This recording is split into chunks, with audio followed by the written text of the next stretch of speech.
Assalamualaikum warahmatullahi wabarakatuh. Pada pertemuan kali ini kita akan membahas tentang perbandingan berbalik nilai.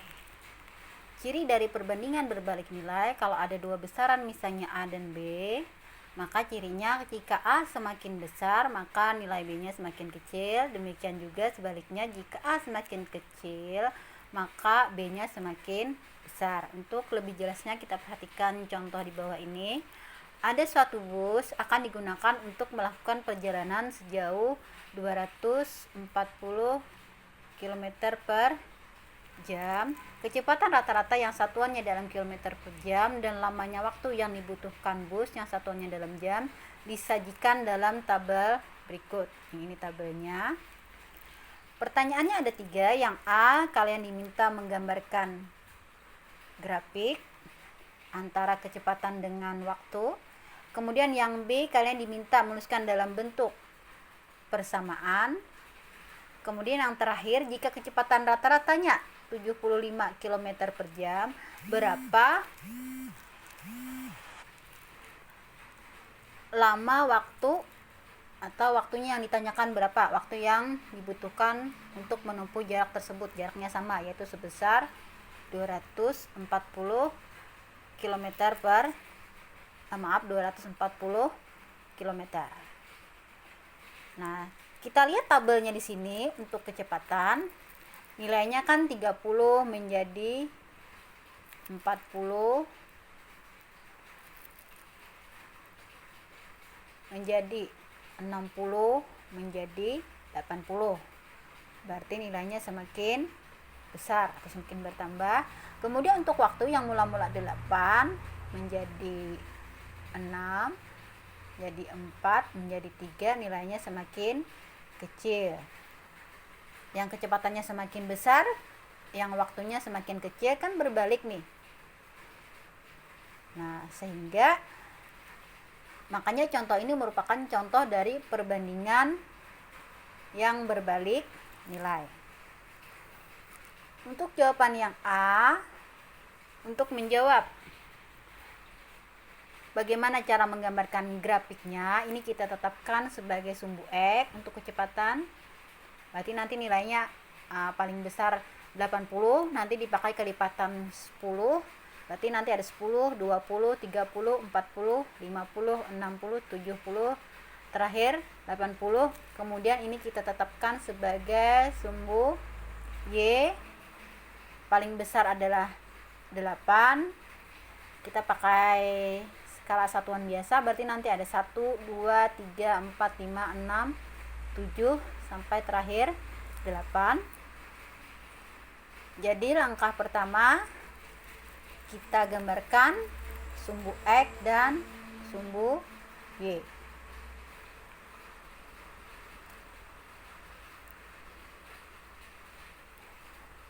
Berarti nanti untuk sumbu X untuk kecepatan berarti kan pakai kelipatan 10 tadi, untuk 10, 20, 30, 40, 50, 60, 70, 80. Ini untuk sumbu X. Kemudian untuk sumbu Y 1, 2, 3, 4, 5, 6, 7, 8. Mau ditambah boleh, cukup sampai 8 juga boleh. Ini sumbu Y. Ini untuk sumbu X. Untuk titik pertama pasangannya 30,8, X-nya 30, Y-nya 8. X-nya 30 berarti di sini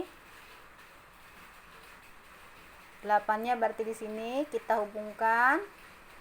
Nih. Nah, sehingga ketemu satu titik. Nih. Titik yang pertama. Kemudian pasangan yang kedua 40 dengan 6. X-nya 40 berarti di sini 40 ke 6. Berarti kan 6 di sini nih. Kita gambarkan lagi, kita hubungkan. Nah, ini ketemu titik yang kedua. Kemudian titik yang ketiga 60 dengan 4. Berarti 60 di sini. Keempat berarti 4 sini. Nah, kita hubungkan lagi.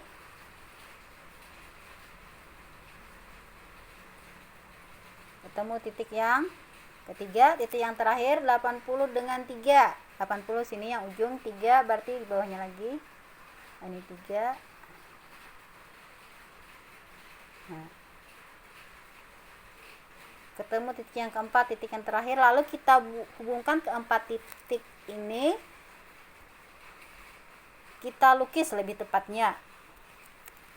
Ini berupa garis lengkung. Nah, inilah grafik yang menghubungkan antara kecepatan dengan waktu tempuh bis tadi.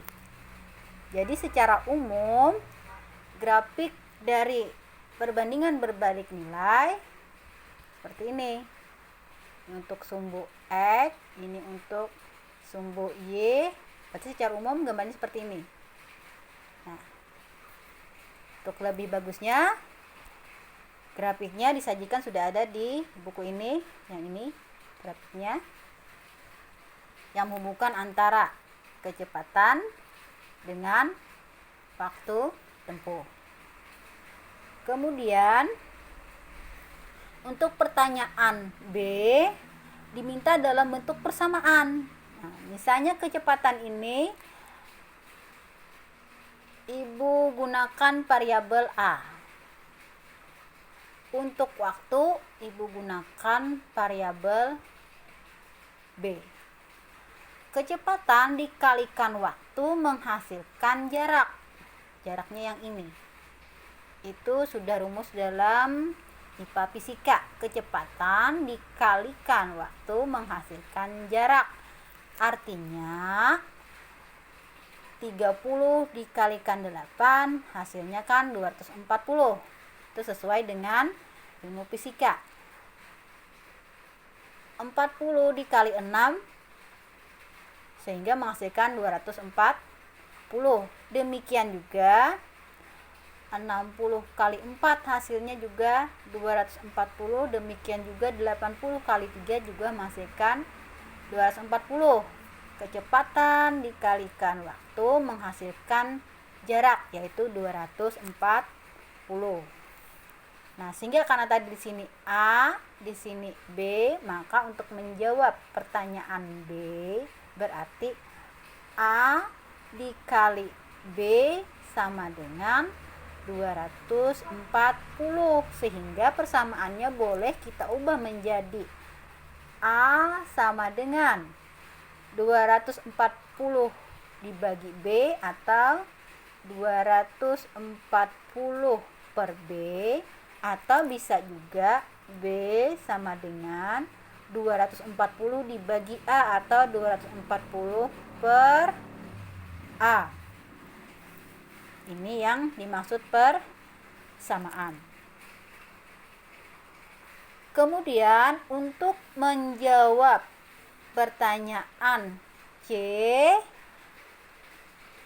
yaitu jika kecepatan rata-ratanya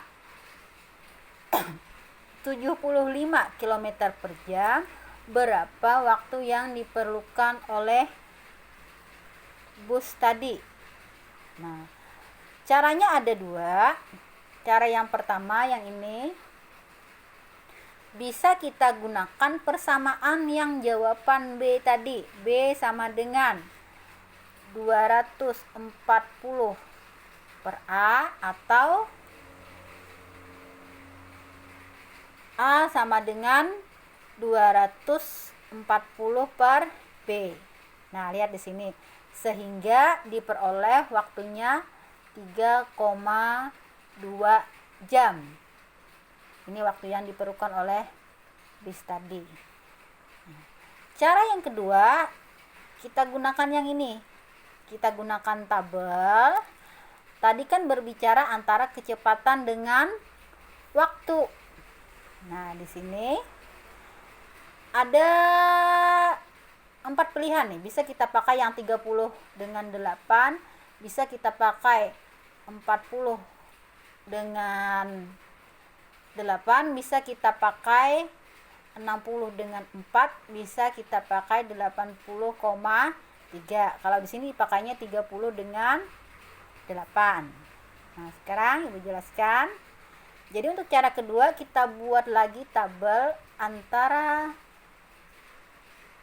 kecepatan yang menghubungkan antara kecepatan dengan waktu. Ini kecepatan, satuannya kilometer per jam, kemudian waktu satuannya jam. Tadi diambil, kalau kecepatannya 30, waktu yang diperlukan adalah 8 jam. Kemudian pertanyaan yang C, kalau kecepatannya 75 km per jam, berapa waktu tempuhnya? Nah, di sini pakai variabel nih, pakai huruf. Kalau di sini kan huruf X, sekarang ini Ibu pakai huruf M misalnya. Karena soal ini merupakan perbandingan berbalik nilai, maka cara mengambil perbandingannya seperti ini. Nah, sebelah kiri Ibu ambil atas banding bawah, maka sebelah kanannya harus terbalik. Ibu mengambilnya bawah banding atas. Maksudnya seperti ini. Panahnya ini kan dari 30 ke 75, artinya 30 per 75 sama dengan, ini panahnya kan beda nih, dari bawah ke atas, artinya M dulu yang di atas, baru M per 8. 30 per 75 sama dengan M per 8. Lalu kita kali silang, 30 dikalikan 8, 75 dikalikan dengan M. Maksudnya seperti ini.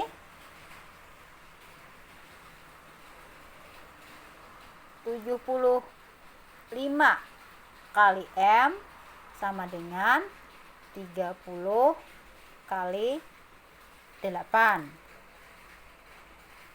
75 kali M kita tulis saja 75 M. Kemudian 30 kali 8 kan 240. Sehingga untuk mencari M-nya berarti 240 dibagi 75 atau 240 per 75. Maka ketemu M-nya sama dengan 3,2. Satuannya adalah jam, karena tadi kan waktu. Kemudian yang 3,2 jam ini dijabarkan atau diuraikan menjadi 3 jam ditambah 0,2. 3 jam ditambah 0,2 jam.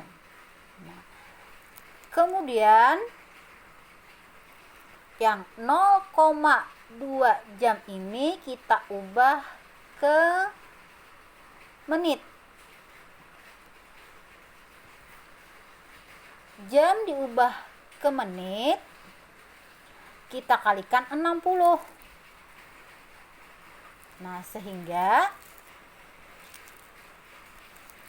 yang 3 jamnya kan tetap, berarti sama dengan 3 jam ditambah, nah sekarang yang 0,2 diubah ke menit, berarti perlu kita kali 60. Ini sudah dalam satuan menit.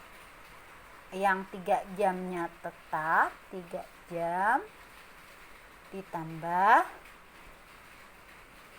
nah ini kita hitung 0,2 dikali 60, hasilnya adalah 12, tapi satuannya menit, berarti waktu tempuhnya adalah 3 jam ditambah 12 menit, atau cukup ditulis 3 jam 12 menit. Seperti yang ini nih. Kalau dalam satuan jam jawabannya 3,2, tetapi lebih bagus satuannya dalam bentuk ada jam ada menit, yaitu 3 jam 12 menit. Nah, demikian, kalau ada yang tidak paham bisa ditanyakan. Wassalamualaikum warahmatullahi wabarakatuh.